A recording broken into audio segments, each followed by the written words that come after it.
Hello students, कैसे हैं आप सभी। अब हम शुरू करने जा रहे हैं। All good.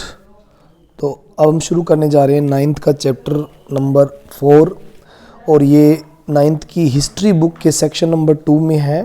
और सेक्शन नंबर 1 में हमने 3 स्टोरियां लगातार पढ़ी। एक फ्रेंच रेवोल्यूशन के बारे में हमने पढ़ा और दूसरा हमने रशिया के रेवोल्यूशन के बारे में पढ़ा और तीसरा हमने हिटलर के बारे में, यानी कि जर्मनी के अंदर हुई जो नई टाइप की हिटलर की वजह से जो तबाही हुई थी और सेकेंड वर्ल्ड वार हिटलर की वजह से हुआ, उसके बारे में पढ़ा हमने। और देखा जाए तो यहाँ इस सेक्शन नंबर 2 में हम अब समाज के अंदर लोगों के जीवन जीने के तरीके के बारे में, लिवलीहुड इकोनॉमिक्स, ठीक है, उस अलग अलग एरिया की इकोनॉमी को कैसे लोगों ने इफ़ेक्ट किया एंड अलग अलग सोसाइटी जो हमारी सोसाइटी में हमारे समाज में होती थी, उन सोसाइटी मतलब समाज ही होता है, तो हमारे जो आसपास दिखाई देती थी उनमें कैसे ये लोग इफ़ेक्ट करते हैं। सेक्शन 2 में हमें पूरे इन सब चीज़ों के बारे में पता लगेगा कि कैसे जो फॉरेस्ट ड्वेलर्स होते थे, पास्टोरलिस्ट होते थे, पीजेंट्स होते थे, उनकी लाइफ मॉडर्न वर्ल्ड के आने के बाद, यानी कि पूरा आधुनिक संसार बनने के बाद धीरे धीरे जो है डाउन होती चली गई या फिर अलग बदलती चली गई, और कैसे उनके नए चेंजेस आने की वजह से उनकी जो है नई लाइफ में किस तरह के बदलाव देखने को मिले। और इस सेक्शन में हमें जो है ये मान के चलो कि मॉडर्न वर्ल्ड के आने के बाद, मॉडर्न संसार के बनने के बाद जो है पूरा फैक्ट्रीज़ और सिटीज़ बनने लगी, इंडस्ट्रियल एंड एग्रीकल्चर सेक्टर्स बनने लगे, मार्केट के अंदर सप्लाइयाँ होने लगी, तो उन सब के बारे में हमें ये नॉलेज देगा। ओके। और ये भी देखा जाएगा कि जो अदर इकोनॉमिस्ट आउटसाइडर दो सेक्टर्स में होती थी उनके बारे में, कि वो किस तरह से, हमें उनको भूलना नहीं है कि किस तरह से वो अलग अलग जगह पर बनती है और एक नेशन को जो है डेवलप करने के लिए बहुत इम्पोर्टेंट जो रोल प्ले करती है। तो विदाउट वेस्टिंग आवर टाइम चलिए हम शुरू करते हैं हमारा लेसन जो है चैप्टर नंबर जो है 4, जिसमें फॉरेस्ट सोसाइटी एंड कॉलोनिज्म के बारे में है। और यहाँ इसका इंट्रोडक्शन दिखाया गया है चैप्टर नंबर 5 में, जो पास्टोरलिस्ट और मूवमेंट जो डेजर्ट वगैरह हैं उन सब के बारे में, प्लेन एंड प्लाटू इंडिया और अफ्रीका में जो पाए जाते हैं उनमें पास्टोरल कम्युनिटीज़ हैं उनके बारे में बताया गया है, उनकी पॉपुलेशंस के बारे में और वो किस तरह से अपना लाइफ स्पेंड करते हैं उनके बारे में। ओके, तो देखिए फॉरेस्ट सोसाइटी एंड कॉलोनिज्म जो आपका चैप्टर नंबर 4 है, इसमें फॉरेस्ट सोसाइटी का मतलब क्या है। देखिए ये है जंगली समाज, जंगल का समाज इसको कहेंगे हम।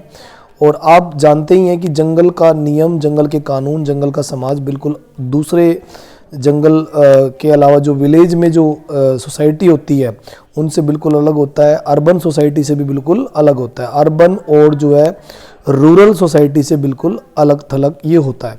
तो इस लेसन में आपको दिखाया गया कि किस तरह से जंगल का समाज ब्रिटिशर्स के कंट्रोल करने के बाद, कॉलोनिज्म होने के बाद किस तरह से बदल जाता है। ये दोनों ही तरीके से बात करेगा, इंडिया और जो है आसपास के जावा कंट्री के बारे में बात करेंगे, कैसे कॉलोनिज्म, उपनिवेशवाद आने के बाद। देखिए कॉलोनियल क्या होता है, जब कोई पावरफुल कंट्री किसी कमज़ोर कंट्री को अपना गुलाम बना लेता है तो वो उसकी कॉलोनी बन जाती है, और जब कॉलोनी बन जाती है तो उसी कॉलोनी जैसे इंग्लैंड की इंडिया कॉलोनी रहा है, तो अगर इंग्लैंड इंडिया के अलावा और भी बहुत सारे कंट्री को कंट्रोल कर लेता है तो ये मान के चलेंगे हम कि इंग्लैंड जो है क्या कर रहा है, कॉलोनिज्म कर रहा है। कॉलोनिज्म का मतलब होता है उपनिवेशवाद की प्रक्रिया फिर आरंभ हो जाती है। मतलब कि कोई पावरफुल कंट्री, मान लीजिए इंग्लैंड है और वो इंडिया जैसे कमजोर कंट्री को कंट्रोल कर लेता है, ऐसे बहुत सारी कंट्री को कंट्रोल कर लेता है, एक से ज़्यादा उसके पास कंट्रोल में कंट्री आ जाते हैं या बहुत बड़े एरिया पे कवर करने लगता है, तो इस पूरे प्रोसेस को हम क्या कहते हैं, उपनिवेशवाद। ये एक प्रोसेस है। ओके, तो देखिए अब जरा बात करते हैं कि भाई इसमें क्या क्या चीज़ें हमें पढ़ने लायक है, क्या हम पढ़ सकते हैं इसमें मेन चीज़ें। तो देखिए इसमें दिखाया गया कि कैसे आज हम जो फॉरेस्ट के प्रोडक्ट हमारे आसपास हम देखते हैं, हमारे स्कूल में, होम एंड आइडेंटिटीज अलग अलग एरिया में, तो ये क्या क्या चीज़ें हैं जो हम आसपास देखते हैं, हमारी बुक्स, पेपर्स वगैरह जो हम पढ़ते हैं वो, और desk and table, door, window और डाई ऑफ कलर क्लॉथ के ऊपर जो हमारी की गई है, या फिर जो मसालों के खाने के अंदर जो स्पाइसेस होते हैं, सेल फोन का रैपर हो गया, या फिर टॉफ़ी, तेंदू लीव्स वगैरह जो या तेंदू लीव्स से जो बीड़ियाँ बनती है, गम जो है, गोंद, हनी, कॉफ़ी, टी, रबड़, ये जितने भी प्रोडक्ट मैंने आपको बताए, एक बार दोबारा देखिए, फॉरेस्ट प्रोडक्ट है सारे के सारे, यानी कि बुक्स जो बनती है, पेपर बनता है, वो सब, desk, table, door, window, dye of colour, अलग अलग कलर्स की डाई बनती हैं, और जो कपड़ों में यूज़ होती है, फूड के अंदर जो मसाले होते हैं, अदर जितने भी आइटम, तेंदू लीव्स से जो बीड़ियाँ बनती है, गोंद, शहद, कॉफ़ी, टी, रबड़, जितने भी प्रोडक्ट होते हैं ज़्यादातर फॉरेस्ट प्रोडक्ट हैं। तो और इसके अलावा जो चॉकलेट के अंदर जो ऑयल डाला जाता है, जिससे चॉकलेट में बड़ा स्वाद बनता है, वो भी आप उसको नहीं भूल पाते हैं, जो वो साल सीड से बना होता है, बहुत ही अच्छा होता है वो। और इसके अलावा टैनिन जो यूज़ किया जाता है स्किन्स के ऊपर और हाइड्स के ऊपर कलर करने के लिए, वो भी बहुत ही फेमस होता है, जो हमें जंगलों से मिलता है। और हर्ब और रूट्स वगैरह जो कि मेडिकल पर्पस के लिए यूज़ की जाती है, अलग अलग बीमारियों के इलाज के लिए भी, वो भी एक फॉरेस्ट प्रोडक्ट ही है। ओके, तो फॉरेस्ट हमारे लिए बहुत वैल्यूबल होते हैं, और न केवल हमारे लिए बल्कि सबसे ज़्यादा वैल्यूबल तो ये ट्राइबल पीपल के लिए होते हैं। फॉरेस्ट हमें बैम्बूज यानी कि बांस हमें प्रोवाइड करते हैं, फॉरेस्ट से हमें फ्यूल, ग्रास, चारकोल, पैकेजिंग के item, fruits, flower, animals and birds, बहुत सारी चीज़ें हमें वो प्रोवाइड कराते हैं। तो फॉरेस्ट वास्तव में अपने आप में बहुत ही इमेजिंग है। ओके, और अब देखिए यहाँ पर अमेज़न फॉरेस्ट के बारे में बताया गया, जो कि western Ghat, Amazon forest and western Ghat, इसके अंदर 500 से भी ज़्यादा डिफरेंट प्लांट की स्पीसीज आप एक फॉरेस्ट पैच ऑफ लैंड में देख सकते हो केवल। ठीक है, तो बहुत सारी वैरायटी होती है, लेकिन इस लेसन में मेन मुद्दा ये है कि तो इतनी सारी वैरायटी की चीज़ें धीरे धीरे ख़त्म कैसे होती चली गई, क्या ऐसा हुआ यहाँ पर जिसकी वजह से बहुत सारी तबाही हुई, बहुत सारे जंगल काट दिए गए, डिफॉरेस्टेशन हुआ, उन सब के बारे में यहाँ पर बातें हमें करनी है। तो देखिए, अब नेक्स्ट पैराग्राफ में दिखाया गया कि किस तरह से बड़े लेवल की डाइवर्सिटी अचानक बहुत जल्दबाजी में गायब हो गई। इतने ज़्यादा वैरायटी के पेड़ पौधे, इतने ज़्यादा वैरायटी के जंगली जानवर एकदम से गायब हो गए। 1700 से लेकर 1995 के बीच में, मतलब कि 295 ईयर में आप ये देखोगे कि जब से इंडस्ट्रियलाइजेशन हुआ है, इंडस्ट्रियलाइजेशन शुरू हुआ और अपने पीक पर आया, ठीक है, 1995 तक, उसी बीच में पूरे वर्ल्ड में से, पूरे वर्ल्ड के ऊपर जितने भी फॉरेस्ट थे उसके 9.3% गायब हो चुके हैं।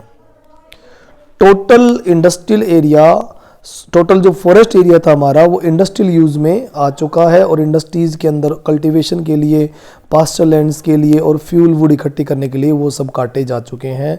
पूरी अर्थ के ऊपर से इतने गायब हो चुके हैं। अगर 9.3% हम माने पूरे वर्ल्ड के जंगल गायब हो चुके हैं, तो ये मान के चलो कि 13.9 million square kilometre area forest का गायब हो चुका है केवल 295 ईयर में। अब अगर हम कंपेयर करें, 3.28 मिलियन स्क्वायर किलोमीटर इंडिया का एरिया है, तो अब जरा अंदाजा लगाओ कि कितने गायब हो गए हैं। मेरे ख्याल से तो ये 4 गुना, इंडिया से 4 गुना, इंडिया के साइज से 4 गुना million square kilometre area forest का सिर्फ 295 ईयर में, यानी कि 300 साल के अप्रोक्सीमेट गायब हो गया है। यानी कि आप ये मान के चलो 4 इंडिया जैसा एरिया, जितना एरिया पूरे वर्ल्ड से गायब हो चुका है जंगलों का। इतने बड़े लेवल पे डिफॉरेस्टेशन हुआ है। किस चीज़ के लिए? सिर्फ इंडस्ट्रियल यूज़ के लिए, कल्टीवेशन करने के लिए, पास्चर लैंड्स को बनाने के लिए और फ्यूल वुड इकट्ठी करने के लिए इतना सारा जंगल साफ कर दिया गया है। ये देखिए, आप यहाँ पर देख सकते हैं, यहाँ एक आपको फिगर दिखाया गया, साल फॉरेस्ट है छत्तीसगढ़ का। इतने गहरे जंगल पहले होते थे, ये कुछ एक जगह बची हुई है अभी तक। इतने गहरे जंगल, ये देखिए बहुत ज़बरदस्त, आप देख सकते हो नीचे छाया तक भी, नीचे सन की जो है आप देख सकते हो, यहाँ पर सन रेज भी नहीं पहुँच पा रही है यहाँ इस एरिया में, लैंड एरिया में बहुत ही कम। ये देखिए छाया बनी हुई है बिल्कुल। तो इसका मतलब बहुत ही गहरे जंगल उस समय और आज भी कुछ जगह पर बचे हुए हैं।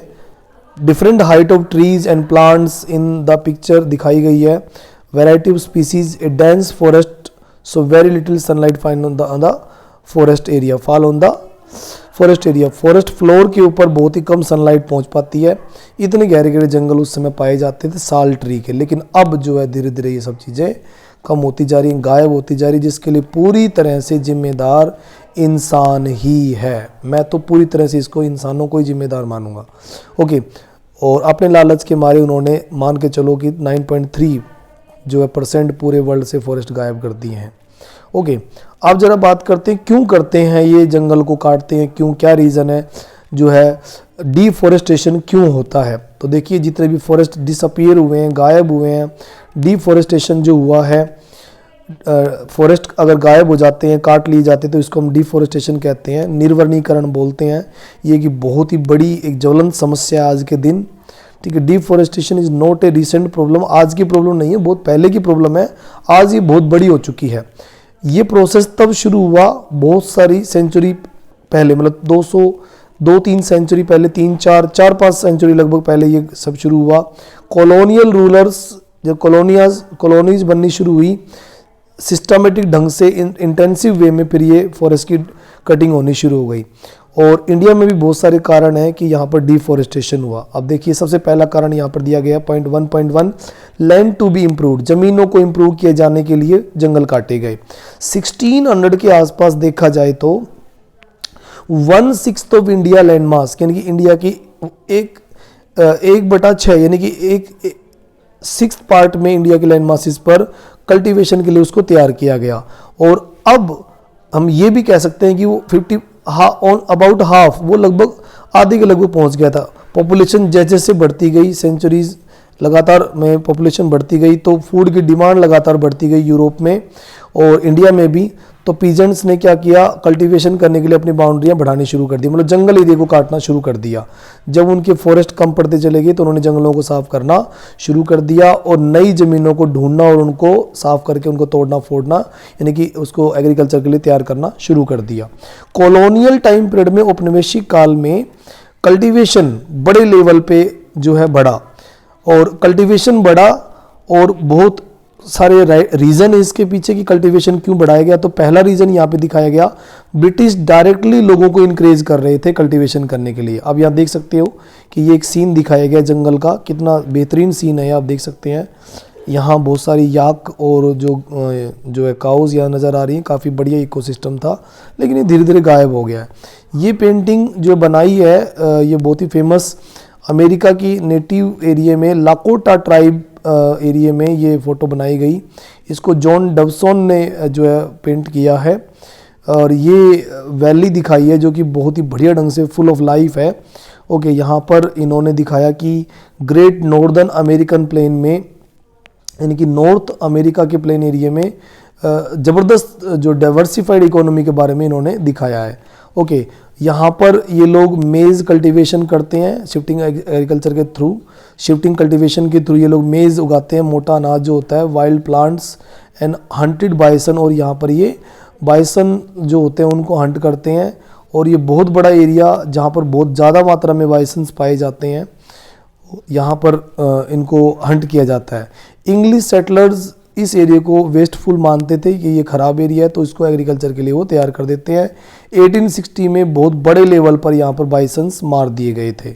ओके, और उसके बाद इस एरिया को एग्रीकल्चर के लिए तैयार कर लिया गया। देखो कमाल की बात है, इतना सुंदर एरिया है, इतना ज़बरदस्त एरिया है, और ब्रिटिशर्स ने केवल कल्टीवेशन करने के लिए इतने बड़े एरिया में बहुत सारे बाइसन्स मार डाले और इस एरिया को कैप्चर कर लिया, और इस एरिया के अंदर फिर एग्रीकल्चर वो करने लगे। ओके, तो इस तरह से बहुत सारे एरिया में बहुत बार नुकसान हुआ है। ओके, ये देखिए, उसके बाद हम यहाँ थे। ओके, तो पहला रीज़न कि ब्रिटिश डायरेक्टली लोगों को इनक्रेज कर रहे थे, क्या करने के लिए, एग्रीकल्चर करने के लिए। अब किस टाइप की एग्रीकल्चर, अब यहाँ देख सकते हैं, वो लोगों को उकसा रहे थे कि वो कमर्शियल क्रॉप उगाएं। यहाँ पर देखिए, वो कमर्शियल क्रॉप्स के लिए लोगों को रेडी कर रहे थे, जूट कल्टीवेशन के लिए, sugar cultivation, wheat cultivation, cotton cultivation के लिए लोगों को तैयार कर रहे थे। क्योंकि 19वीं सेंचुरी में यूरोप में इन जूट, शुगर, व्हीट और कॉटन की बहुत बड़ी डिमांड हो गई थी। क्योंकि आपको पता होगा 1730 के लगभग जब इंग्लैंड में कॉटन फैक्ट्रियां शुरू हुई तो उसकी डिमांड आसपास जो है मैनचेस्टर और लीड्स एरिया से पूरी नहीं हो पा रही थी, तो इंडिया जैसे या आसपास की कंट्री से पूरी करने की, या अमेरिका से पूरी करने की कोशिश की जा रही थी। ओके, आप देखोगे यहाँ पर जो फूड ग्रेन की 19वीं सेंचुरी में बड़ी डिमांड हुई यूरोप में, और इस डिमांड को पूरा करने के लिए फिर इंडिया या आसपास की कॉलोनीज़ को टारगेट किया गया, अर्बन पॉपुलेशन को भी टारगेट किया गया, रॉ मटेरियल को टारगेट किया गया, ओके, जो इंडस्ट्रियल यूज़ के लिए यूज़ में आते हैं, ओके। अब देखिए यहाँ पर आप देखोगे एक एग्जाम्पल दे रखा है बॉक्स नंबर 1 में कि जब जो है ऑस्ट्रेलिया के अंदर लोग वाइट सेटलर्स वहाँ पर पहुँचे ऑस्ट्रेलिया को कैप्चर करने के लिए, तो उन्होंने देखा कि यहाँ पर जो है कल्टीवेशन बहुत ही कम हो रहा था, और कल्टीवेशन कम हो रहा था तो इनको लगा कि यहाँ पर लोग रहते ही नहीं हैं, कम रहते हैं, तो फिर उन्होंने इस एरिया को कैप्चर करना शुरू किया, और इसको टेरा न्यूलिस भी हम कहते हैं। और जो है लैंडस्केप जो कि अब ओरिजिनल ट्रैक्स पे जो है यहाँ पर बनाए गए, और जो है इस एरिया को भी, ऑस्ट्रेलिया के एरिया को भी वाइट पीपल ने फिर धीरे धीरे जो है अपनी टेरिटरी में बनाना शुरू कर दिया, टेरिटरी में काउंट करना शुरू कर दिया, ठीक है। यहाँ एक नाम दिखाया गया है, ठीक है, ओके, नगरांडिजिरी, ठीक है, ये है नगारंदिजिरी जो है ये ऑस्ट्रेलिया के पीपल्स हैं, और ये जो है अपने आप को, ठीक है, नगुंदेरी के एंसेस्टर्स इनके माने जाते हैं। ये फर्स्ट एंसेस्टर इनका नगुंदरी हुआ है, और ये लोग जो नगुंदेजरी कहलाते हैं यहाँ पर काफ़ी फेमस हैं। यहाँ पर 5 डिफरेंट टाइप का इन्वायरमेंट यहाँ ये होता है, salt water, riverine tracts, lake, bush and desert plain यहाँ पर आपको नजर आएंगे, और ये इनकी सोशियो इकोनॉमिक जो नीड्स होती हैं उनको ये पूरा कर लेते हैं, ठीक है। तो हमें ये जरूर याद करना है, एनटीएससी में आता है कई बार ये, कि ऑस्ट्रेलिया के अंदर वाइट सेटलर जब वहाँ पर पहुँचे तो उनको किस टाइप के लोग वहाँ पर मिले, ओके, और उन्होंने उस एरिया को कैसे कैप्चर किया, ओके। तो अब जरा देखिए आगे, इसमें एक दूसरा रीजन दे रहा है। फर्स्ट रीजन में हमने देखा कि ये लोगों को डायरेक्टली इसलिए जंगल काटे गए कि लोगों को नई नई क्रॉप उगाने के लिए लोग फोर्स कर रहे थे, और इसीलिए जंगल धीरे धीरे साफ होते चले गए नए एरिया निकालने के लिए। सेकंड रीजन एक और हमें दिया गया कि अर्ली 19वीं सेंचुरी के आसपास कॉलोनियल स्टेट यानी जितने भी औपनिवेशिक शहर थे, औपनिवेशिक राज्य थे, वो जंगल को अनप्रोडक्टिव मानते थे। जंगल जो होते हैं वो उनसे हमें कोई टैक्स वगैरह नहीं मिलता है, अगर एग्रीकल्चर लैंड होती है तो लोग एग्रीकल्चर टैक्स देते हैं, तो ये चाहते थे कि जंगल साफ कर दिए जाएं। दे वर कंसिडर्ड एज वाइल्डरनेस, कि वो जो है जो वाइल्डरनेस की एक निशानी है। वाइल्डरनेस मतलब कि जंगली जीवन लोग जीते हैं वहाँ पे, और वो कंट्रोल करना मुश्किल होता है, इसीलिए उन्होंने बहुत सारे एरिया को अंडर कल्टीवेशन लाना शुरू कर दिया, और इसीलिए जंगल साफ किए गए, और एग्रीकल्चर प्रोडक्ट्स वो यहाँ से निकाल सकें, और रेवेन्यू लोगों से मिल सकें, और इनकम बढ़े स्टेट की, यानी कि ब्रिटिश साम्राज्य की इनकम बढ़े, इसके लिए वो तैयारियां कर रहे थे। 1880 से लेकर 1920 में, यानी कि 40 साल के टाइम पीरियड में आप देखोगे कल्टीवेटेड एरिया जो है 6.7 मिलियन हेक्टेयर तैयार किया जा चुका था, और आप देखोगे धीरे धीरे इंडिया में फिर ये चीज़ें और बढ़ने लगी। इंडिया के अंदर शुरुआत में इन्होंने 1880 से लेकर 1920 के बीच में 6.7 मिलियन हेक्टेयर तैयार किया, और ये चीज़ें आगे बढ़ेगी, जैसे कि कल्टीवेशन का एक्सपेंशन जैसे जैसे होता गया, प्रोग्रेस के साइन दिखने लगे, ओके। और लेकिन हमें एक बात ये भी नहीं भूलनी कि लैंड्स जो खरीदी जाती थी under the plough and forest has be clear, तो वहाँ पर ये वहाँ के जंगल साफ कर दिए जाते थे, तब जाके वो तैयार की जाती थी, ओके। अब साइड में आप देखोगे कुछ लिखा गया यहाँ पे, the idea that uncultivated land had to be taken over the improved or popular with colonizer everywhere in the world as argument that justified conquest, कि इसमें दिखाया गया कि कॉलोनाइजर जो पूरे संसार में फैले हुए थे वो अपने आइडिया को जस्टिफाइड करते हैं। 1896 के आसपास अमेरिकन राइटर रिचर्ड हार्डिंग लिखता है होंडुरास के बारे में। होंडुरास, निकारागुआ, गुयाना, सुरीनाम, ये सब सेंट्रल अमेरिका की एरिया पड़ता है। तो वहाँ पर इन्होंने बताया कि there were no interesting question of the present day. आज हमारे सामने बहुत बड़ा प्रश्न नहीं, that of the what is to be done the world's land which under improved, कि जो अभी तक भी बहुत सारी संसार की ज़मीन अनइम्प्रूव्ड पड़ी हुई है, उनको कैसे यूज़ किया जाए। Whether it shall go to the great power, कि यहाँ जो पावर्स यानी कि ब्रिटेन जैसी ग्रेट पावर आती हैं और वो यहाँ पर इसको अपने अकाउंट्स में अपने अकाउंट्स में इसको टर्न कर देती है। सेंट्रल अमेरिकन के बारे में बताता है कि इट्स गैंग ऑफ सेमी बर्बेरियंस, ठीक है। सेमी बर्बेरियंस मतलब कि ये बर्बरिक तो नहीं है पूरी तरह से, लेकिन फिर भी ये जो है ऐसे लोग हैं जो दूसरों की ज़मीनों को कैप्चर करते हुए निकलते हैं। ओके, एक ब्यूटीफुली फर्निश हाउस में रहने वाले सेमी बर्बेरियन पीपल जो सेंट्रल अमेरिका से आते हैं और वो एरिया कैप्चर कर लेते हैं, ठीक है। ओके, और ये कहते हैं which they can understand neither its possibility to comfort nor its use, कि इन सब चीज़ों में वो लोग ना तो इतना अपने आप को सोचते हैं ना कंफर्ट समझते हैं, फिर भी वो एरिया कैप्चर करते निकलते हैं। 3 ईयर लेटर, 3 साल के बाद अमेरिकी जो यूनाइटेड स्टेट ऑफ अमेरिका है, तो उसमें यूनाइटेड फ्रूट कंपनी यहाँ लगाई जाती है, जो बनाना के प्लांट लगाने शुरू कर देते हैं, उगाना शुरू कर देते हैं। वो इंडस्ट्रियल स्केल पे सेंट्रल अमेरिका में बहुत बड़े पैमाने पर इन्होंने ये सप्लाई किया। Okay, banana supply. The company acquired such power over the government, उन्होंने गवर्नमेंट के ऊपर पावर बनाई एंड गवर्नमेंट ने उनको बहुत सारी हेल्प की this countries and them came to be banana republic, और बाद में यही एरिया बनाना रिपब्लिक के नाम से जाना जाने लगा। ओके, तो देखिए अब जरा बात करते हैं आगे इसमें। दूसरा reason sleepers on the track. पहला रीजन हमारा था लैंड टू बी इम्प्रूव, कि ज़मीनों को साफ करके उनको एग्रीकल्चर के लिए तैयार किया जाना। दूसरा रीजन की sleepers on the track, sleepers use किए जाने लगे ट्रैक्स के ऊपर लाने के लिए। तो हम ये अब स्लीपर्स ऑन द ट्रैक के बारे में, ये काफ़ी इंटरेस्टिंग चीज़ें हैं इसके बारे में, इसको हम नेक्स्ट वीडियो में क्लियर करेंगे। ये काफ़ी इंटरेस्टिंग है, काफ़ी बढ़िया आपको ये टॉपिक लगेगा। तो अभी इस वीडियो में, फर्स्ट वीडियो में हम यहाँ तक ही फर्स्ट के 1.1 के पार्ट में यहाँ तक हम करेंगे। आपको आई होप यहाँ तक ये काफ़ी अच्छा समझ में आया होगा, काफ़ी चीज़ें इसमें आपकी नॉलेज इंप्रूव हो जाएगी काफ़ी। लेकिन हमें कुछ पॉइंट्स अच्छे से याद करने हैं कि कितने हेक्टेयर को इंडिया में इम्प्रूव किया गया। 6.5 मिलियन हेक्टेयर को 1880 से 1920 के बीच में 40 साल के दौरान कर लिया गया था इम्प्रूव। और कुछ आपको याद रखना है, जैसे 1896 में एक ये अमेरिकन राइटर रिचर्ड हार्डिंग को याद रखना है कि सेंट्रल अमेरिका के बारे में, होंडुरास के बारे में कुछ बता रहा था, और ऐसा ही अमेरिका के अंदर जो बनाना रिपब्लिक था उसके बारे में, ठीक है। ओके, और इसके अलावा आपको ऑस्ट्रेलिया के बारे में ज़रूर याद करना है कि यहाँ का जो एरिया है वो टेरा न्यूलिस जो एरिया पड़ता है उसके बारे में हमें याद रखना है, ठीक है। और क्यों जंगल काटे जाते हैं, किस लिए इतने सारे जो है तैयार किए गए, क्या क्या रीज़न थे, first and second and third हमने इसमें समझ लिया। ओके, तो आज के लिए इतना ही। Thank you, have a nice day.